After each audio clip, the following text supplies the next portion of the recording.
नमस्कार मित्रों, दस्तक साहित्य संसार के प्रतिष्ठित मंच पर आप सभी साहित्य अनुरागियों का हम हृदय से स्वागत करते हैं। नासिक महाराष्ट्र के समाजसेवी, लेखिका, कवित्री, कथाकार सुनीता माहेश्वरी का जन्म अलीगढ़ उत्तर प्रदेश में हुआ। इन्होंने हिंदी संस्कृत विषय से परास्नातक एवं एमएड की शिक्षा प्राप्त की है। व्यवसाय से अध्यापिका सुनीता माहेश्वरी की अनेक पुस्तकें हैं। इनमें प्रमुख हैं काव्य संग्रह अर्पण, कहानी संग्रह धरा से अंबर, जिंदगी के गलियारों से तथा छंदबद्ध काव्य संग्रह है हृदय के द्वार अनेक रंग में। इनके अनेक साझा संग्रह हैं। इनमें है बाबुल हम तोहरे अंगना की चिड़िया, काव्य सुगंधा, राष्ट्रीय चेतना के मूल तत्व आदि। सुनीता माहेश्वरी आदि गृह शोभा, जागरण सखी, हिंदी विवेक जैसे अनेक राष्ट्रीय पत्र पत्रिकाओं में प्रकाशित होती रहती हैं। आकाशवाणी एवं दूरदर्शन नासिक महाराष्ट्र से इनके काव्य पाठ का प्रसारण होता है।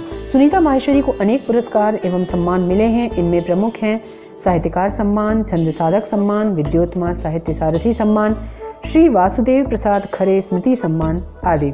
सुनीता जी अनेक संस्थाओं से संबद्ध होकर हिंदी साहित्य की सेवा कर रही हैं। इनमें प्रमुख है अखिल भारतीय साहित्य परिषद की नासिक की उपाध्यक्ष, साहित्य सरिता हिंदी मंच की सचिव, विद्योत्मा फाउंडेशन की सचिव प्रशासन तथा राष्ट्रीय कवि संगम की उपाध्यक्षा। सुनीता माहेश्वरी काव्य सृजन परिवार पटल की विशेष आभारी हैं, जहां उन्होंने अपने छंद गुरु डॉक्टर राकेश राज दीक्षित जी तथा वरिष्ठ सदस्य श्री ललित कुमार ललित जी एवं अन्य सदस्यों से छंदों की शिक्षा प्राप्त की है। सुनीता माहेश्वरी जी की पुस्तक हृदय के उद्गार अनेक रंग में छंदबद्ध काव्य संग्रह हेतु उन्हें हिंदी लेखिका संघ द्वारा सन 2021-22 का श्री वासुदेव प्रसाद खरे स्मृति पुरस्कार भी मिला है। सुनीता माहेश्वरी जी की पुस्तक हृदय के उद्गार अनेक रंग में इस पुस्तक पर चर्चा एवं उसके महत्वपूर्ण अंशों का पाठ प्रस्तुत कर रहे हैं वरिष्ठ साहित्यकार यशपाल सिंह यश जी। यशपाल सिंह जी का जन्म मुजफ्फरनगर उत्तर प्रदेश में 1 अप्रैल सन 1956 को हुआ। IDBI बैंक में 37 वर्षों तक सेवारत रहे यशपाल जी साहित्यिक अभिरुचि के हैं। इनके प्रकाशित संग्रहों में मंजर गवाह है, आंखें देखी, जीवन गर्म चाय की प्याली तथा हिंदी गीता काव्य संग्रह है। इसके साथ ही यशपाल जी विज्ञान विषय पर भी कविताएं लिखते हैं तथा विज्ञान प्रौद्योगिकी मंत्रालय द्वारा आयोजित अंतर्राष्ट्रीय विज्ञान समारोह में इन्होंने विज्ञान परक कविताओं का पाठ भी किया है। तो आइए वरिष्ठ साहित्यकार यशपाल सिंह यश जी से सुनते हैं वरिष्ठ साहित्यकार सुनीता माहेश्वरी जी की पुस्तक के महत्वपूर्ण छंद। नमस्कार दोस्तों, आज जिस लेखक के विषय में बात करने जा रहा हूं उनका नाम है सुनीता माहेश्वरी। सुनीता जी नासिक महाराष्ट्र से हैं और एक प्रतिष्ठित लेखक हैं।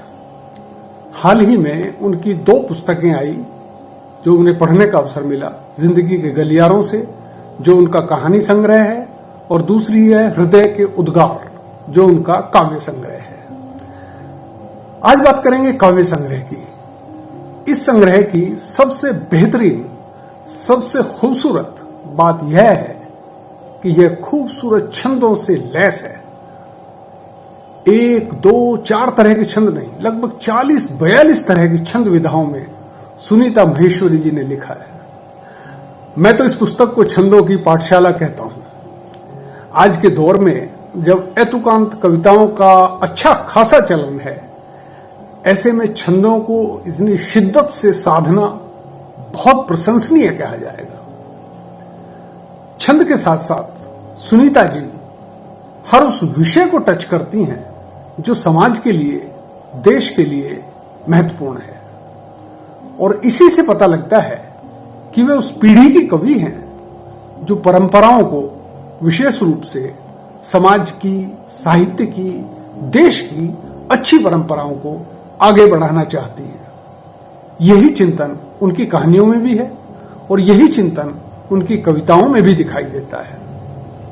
अब कविताएं जब छंदबद्ध हों तो ज्यादा कुछ कहने की गुंजाइश रहती नहीं है। इसलिए क्यों ना मैं सोचता हूं सीधे सीधे आपको उनकी कुछ रचनाओं से आपका परिचय कराऊं, ताकि आप उनका उसी तरह आनंद लें जैसे मैंने लिया है। और आपको मैं छंद भी बताता चलूंगा ताकि हमें थोड़ा ज्ञान भी हो जाए।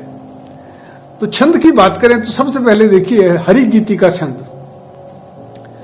मां शारदे हंसासिनी यश बुद्धि बुद्धि विद्या दायिनी, तेरी करूं मैं अर्चना, नव भाव छंद प्रदायनी। ये हरि गीति का छंद था।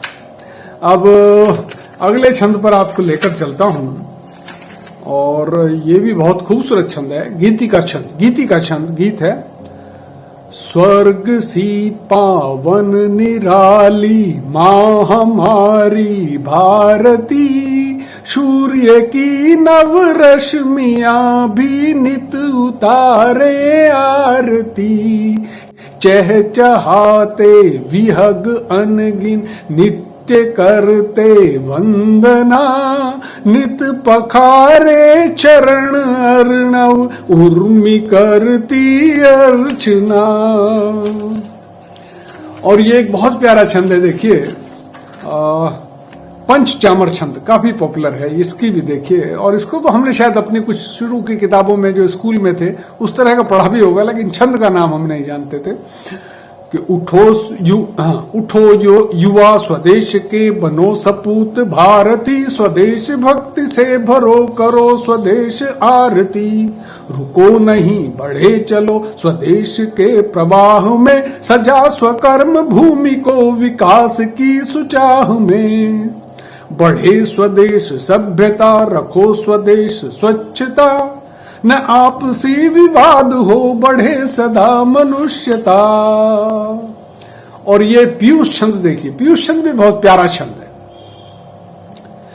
कि साहसिक निर्णय लिया सरकार ने, शत्रु भी डर कर लगा है हारने, गौरवान्वित आज हर इंसान है, 370 मिटी अभिमान में, सज उठेंगी नवल के सर क्यारियां, हो रही निर्माण की तैयारियां, भारती का बाल उन्नत हो गया, दुर्दिनों का काल अब तो खो गया।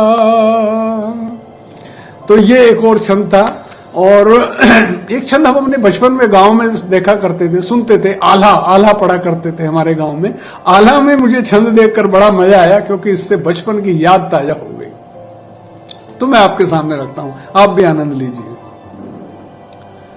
कि भारत माँ के अदम योद्धा वीर साहसी और बलवान, भारत माँ के अदम योद्धा वीर साहसी और बलवान, अपने घर से निकल पड़े थे हरने को बैरी के प्राण, और भीषण युद्ध हुआ कारगिल का, शत्रु सैन्य भल था लाचार, जांबाजों ने अरिसेना पर किए कठोर वार पे वार, और बर्फीली ऊंची चोटी पर लड़ना था अति दुष्कर काज, दुर्गम घाटी ऊंचे पर्वत सर्दी का था उस पर राज, और त्याग तपस्या और शौर्य का था उनमें अद्भुत संचार, रक्षा भारत की करनी थी देशभक्ति के थे उद्गार।